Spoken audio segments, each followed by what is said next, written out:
اس وقت روئے ارضی پر سب سے بڑی مجرم قوم 10 کروڑ مغربی پاکستانی. یہ میں ڈنکے کی چوٹ کہہ رہا ہوں اور بہت عرصے سے کہہ رہا ہوں، اس لیے کہ ہم وہ لوگ ہیں کہ جنہوں نے اسلام کے نام پر ملک بنایا. کوئی ملک دوسرا دنیا میں اس وقت اسلام کے نام پر نہیں بنا. ہم وہ لوگ ہیں پاکستان بنانے کے لیے لاکھوں جانیں مسلمانوں کی کلمہ گوؤں کی گئیں اور ہزاروں عصمتیں لوٹیں، اور نہ معلوم کتنی مسلمان لڑکیاں اور عورتیں جو ہے رہ گئی پھر بھی ہمیشہ ہی سکھوں کے پاس، اور وہ آئی نہیں پاکستان اس اسلام کے نام پر. اور کیا کیا ہے ہم نے؟ 46 برس ہو گئے، اس کہاں اسلام ہوا. لہذا اس سے بڑی مجرم قوم عربوں کے بعد ہم یہ کہہ سکتے ہیں ہمارا عام آدمی قرآن نہیں پڑھتا، قرآن جانتا نہیں، ٹھیک ہے، اپلی ہے کچھ نہ کچھ، اس اعتبار سے ان کے بعد نمبر ہمارا ہے، لیکن باقی پوری دنیا کے مسلمانوں سے بڑھ کر مجرم ہم.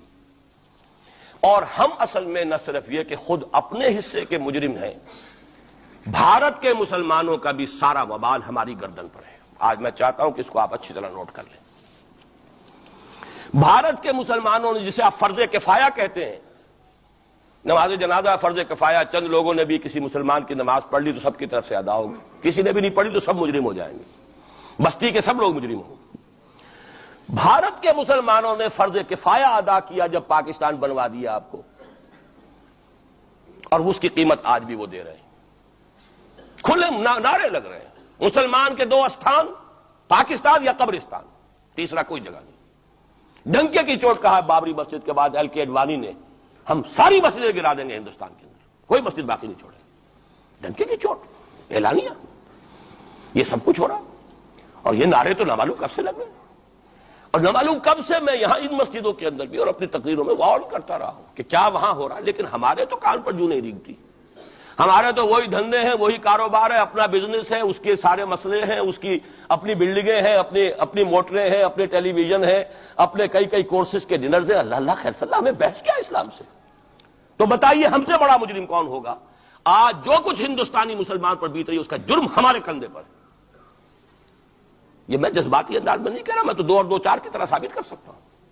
انہوں نے فرض کفایہ ادا کر دیا، اور اس وقت یاد کیجئے مولانا ابوالکلام آزاد، مولانا مدنی، جمعیت علماء ہند کے علماء اپنے تقدس اور اپنے تدین اور اپنے تقوی کے اعتبار سے انکوسچنیبل، کوئی شک و شبہ نہیں ہو سکتا ان کی نیت پر اور ان کے تقوی پر اور کردار پر.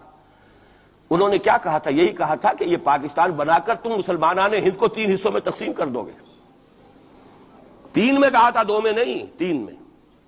حالانکہ بظاہر تو ایک پاکستان بن رہا تھا نا، لیکن یہ مولانا ابوالکلام آزاد کے الفاظ تھے کہ 25 برس سے زیادہ یہ 2 خطے یکجا نہیں رہ سکتے. اور 25 برس کیا، 24.25 برس میں ٹوٹ گیا پاکستان. 25 برس پورے نہیں ہوئے، اور ان کے الفاظ تھے یہ کہ 25 برس سے زائد جمع نہیں رہ سکتے. 24.25 برس میں ختم ہو گیا. 16 دسمبر 1970 کو پاکستان ختم ہو گیا کہ نہیں؟ 71 کو. بہرحال نوٹ کرنے کی بات ہے. ہم نے کیا کہا تھا؟ میں بھی مسلم لیگی تھا، میں نے بھی نعرے لگائے ہیں، چاہے غیر شعوری دور تھا، ہائی اسکول اسٹوڈنٹ تھا. پاکستان کا مطلب کیا، لا الہ الا اللہ، فلک شگاف نعرے لگائے ہیں. اور نوائے وقت کا پرچہ انتظار کرتے تھے اسٹیشن پر کھڑے ہو کر، حصار ریلوے اسٹیشن کے اوپر، کہ اب گاڑی آئی اور اب نوائے وقت لیا، اور پھیل گئے پورے شہر میں اس کو پہنچانے کے لیے. ہم کیا کہا کرتے تھے؟ جی نہیں، 2 طرف سے پاکستان جو ہے مضبوط پاکستان ہوگا. ہندوستان میں کسی ہندو کو جرت ہوگی مسلمان کے لیے کوئی میلی نگاہ سے دیکھنا بھی؟ وہ سارے خواب کہاں گئے؟ وہ تو حرم ہوئے. وہ 2 طرف کا جفا تھا وہ تو ختم ہوا، اس لیے کہ وہ زنبور تو اب رہا ہی نہیں، وہ تو کھل گئی، نوٹ ہی ختم ہوئی وہ مشرقی پاکستان. اور حال یہ ہے کہ آپ کی وزیر اعظم بنگلہ دیش نے یہ بھی پسند نہیں کیا کہ بابری مسجد پر جو بیان تھا وہ نواز شریف صاحب کے ساتھ مشترک بیان دے دیں. یہ اشتراک بھی دنیا کے سامنے نہ آ جائے کہ مشرقی پاکستان سابقہ اور اس وقت بنگلہ دیش کی وزیر اعظم، اور مغربی پاکستان جو اب وٹ ریمینز آف پاکستان کے تحت صرف پاکستان ہے، اس کے وزرائے اعظم نے مشترکہ بیان دے دیا. یہ بھی نہیں آنا چاہیے. یہ حال ہے ہمارا. حالانکہ بات اپنی جگہ پر کوئی ایسی نہیں تھی، کوئی سیاسی نہیں، ایک مذہبی معاملے کے اوپر اظہار رائے کرنا تھا. انہوں نے کہا نہیں، آپ کے ساتھ مشترک بیان میں نہیں دوں گی. نہیں دیا اس نے. تو وہ جو تھا 2 طرف سے جفا، وہ تو 71 میں کھل گیا. جو ہمارا حال ہے وہ تو ہونا ہی تھا. یہ ملک بنا اسلام کے نام پر، اس کا استحکام ہو سکتا تھا تو صرف اسلام کی بنیاد پر ہو سکتا تھا. اسلام سے غداری کی، لہذا یہاں تو اب قومیتیں ہیں، یہاں تو اب ایتھنک اور ریجنل اور نہ معلوم کس کس قسم کی اور لنگوسٹک جو ہے نیشنلٹیز ہیں، نیشنلزمز ہیں، وہ جو ایک امت ایک وقت میں بن گئی تھی، ایک قوم مسلم قوم ہندو کے مقابلے کے لیے، وہ تو ختم ہوئی۔ اور حال کیا ہو گیا ہے، اس سے پہلے بھی کبھی کبھی ہندو مسلم فسادات ہوتے تھے، کیا سندھ سے مسلمان نہیں پہنچ جاتا تھا وہاں ریلیف کے لیے؟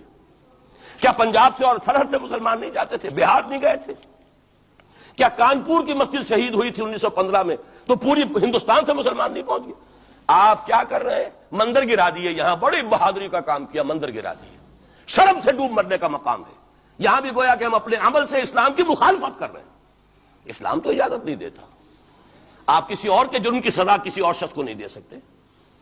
ہمارے پاس تو یہ سیکریٹ ٹرسٹ ہیں، یہ لوگ ذمہ وہ اپنے آپ کو منواتے نہیں، لیکن ہمارے تصور سے، اسلام کے تصور سے ذمہ ہے۔ ان کی جان، مال، عزت، آبرو، ان کی عبادت گاہوں کی حفاظت کا ذمہ ہے ہمارا۔ ایک بڑی بہادری کی ہے، ذرا سوچئے تو صحیح، کیا دنیا نے سوچا ہوگا؟ اور نتیجہ کیا نکلا؟ اگر کسی درجے میں بھی بابری مسجد کی شہادت پر کوئی دنیا میں کوئی رائے عامہ ہو سکتی تھی کوئی ہندوستان کے خلاف، ختم ہو گئی۔ جو انہوں نے کیا 10 گنا تم نے کر لیا۔ انہوں نے ایک مسجد گرائی ہے، تم نے اتنے 100 کہتے ہیں، پتہ نہیں، مجھے تو معلوم نہیں 100 گرائے کتنے گرائے ہیں، بہرحال جتنے مندر تھے تم نے گرا دیے۔ فرق کیا ہے؟ ایک کردار ہے تمہارا، ایک ہی تمہارا اخلاق ہے، ایک ہی تمہارا معیار ہے، کوئی فرق ہی نہیں۔ بلکہ وہاں تو کم سے کم یہ تو رہا ہے، دنیا کی آنکھوں میں دھول ڈالنے کے لیے کم سے کم یہ کہ فارن منسٹری جو ہے اس نے ریزائن کیا، ہم نے مان لیا جی ہم نہیں کر سکے، ہم مجبور ہیں، حالانکہ سب ان کی اجازت سے ہوا ہے، بلکہ ان کی ملی بھگت سے ہوا ہے۔ لیکن یہ کہ کلیان سنگھ نے فوراً استعفیٰ دے دیا، منسٹری ختم۔ پھر وہ بھارت کی مرکزی حکومت نے اور بھی پارٹیز کو بھی بین کر دیا، اور اس کے بعد یہ ہے کہ انہوں نے حکومتیں بھی 3 اور صوبوں کی توڑ دی۔ وہ تو سرخرو ہو گئے پوری دنیا کی جو رائے عامہ ہے، ہم اس کے سوا کیا کر سکتے ہیں؟ ہمارا ایک دستور ہے، دستور میں جو بھی صوبائی حکومت ہوتی ہے اس کی اجازت کے بغیر ہم فوج بھیج نہیں سکتے۔ وہاں پہ صوبائی حکومت تھی، اس نے ہمیں یقین دہانی کرائی تھی، سپریم کورٹ کو بھی یقین دہانی کرا دی تھی کہ مسجد کو کچھ نہیں ہوگا، تو ہم تو اس کے اوپر ڈیپینڈ کر رہے تھے۔ ہے سب جھوٹ، سب کو پتا تھا جو کچھ ہوگا، اندر خانے ملی بھگت تھی، لیکن یہ ہے کہ کم سے کم انہوں نے فیس سیونگ کے لیے ان کے پاس مواد موجود ہے، آپ کے پاس تو وہ بھی نہیں۔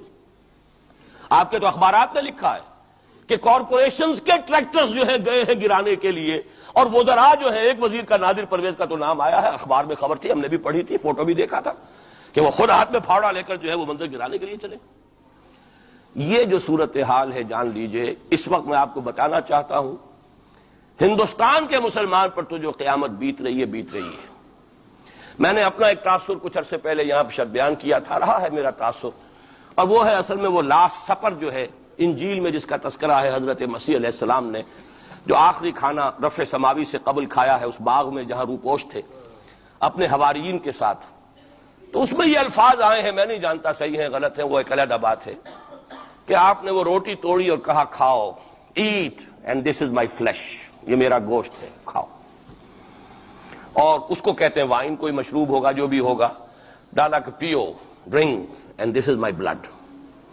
میرا احساس ہمیشہ یہ رہا ہے، اس کے بعد کچھ ماند پڑ گیا، جب یہاں مسلمان نے یہاں مارا ہے اور کچلا ہے اور زندہ آگ میں جلایا، پھر بات ختم ہو گئی، میرے دل کے اوپر سے وہ احساس ختم ہو گیا۔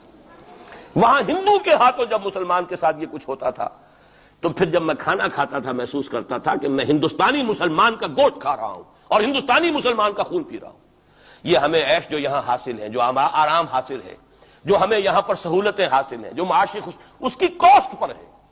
اس نے آپ کو یہ ملک لے کر دیا اور آج تک اس کی قیمت ادا کر رہا ہے، اور ہم جو ہے عیش کر رہے ہیں، گل چھرے اڑا رہے ہیں۔ یہاں جس کے پاس 2 پیسے ہو گئے برقع اتار کے اس نے پھینک دیا کہ معلوم ہوتا ہے کہ یہ تو مفلسی کو چھپانے کا ذریعہ تھا۔ 4 پیسے ہوں، اچھے کپڑے پہنے ہوئے ہوں، میک اپ صحیح کیا ہوا ہو، تو پھر برقعے کی کیا ضرورت ہے؟ اور میں نے شاید سنا ہے آپ کو، مجھ سے تو چند لڑکیوں نے یہ الفاظ کہے باقاعدہ۔ میں جب پریکٹس کرتا تھا لاہور میں کرشن نگر میں، تو ایک گھرانے کی، اور مجھے معلوم ہوا کہ ان کے والد انتہائی نیک تہجد گزار، کئی لڑکیاں تھیں بہنیں، ایک ہی تقریباً عمر 200 سے 1.5 سال کی، کبھی وہ آتی تھی کلینک میں میرے تو برقعے سمیت، کبھی آ رہے ہیں تو بغیر برقعے کے۔ تو میں نے پوچھا یہ کیا تماشا ہے آپ لوگوں کا، کبھی بغیر برقعے کے کبھی برقعے سمیت۔ صاف جواب دیا، میں ان کے الفاظ کوٹ اینڈ کوٹ میں ان کے الفاظ کوٹ کر رہا ہوں، ڈاکٹر صاحب جب ہمیں کوئی میک اپ کرنے کا، کپڑے بدلنے کا موقع نہیں ملتا تو ہم برقع پہن لیتے ہیں، اور جب ہمیں موقع ملتا پھر ہم برقع کائے کو پہنتے۔ تو گویا کہ اس کو چھپانے کا ذریعہ برقع ہے کہ کپڑے میلے ہیں میک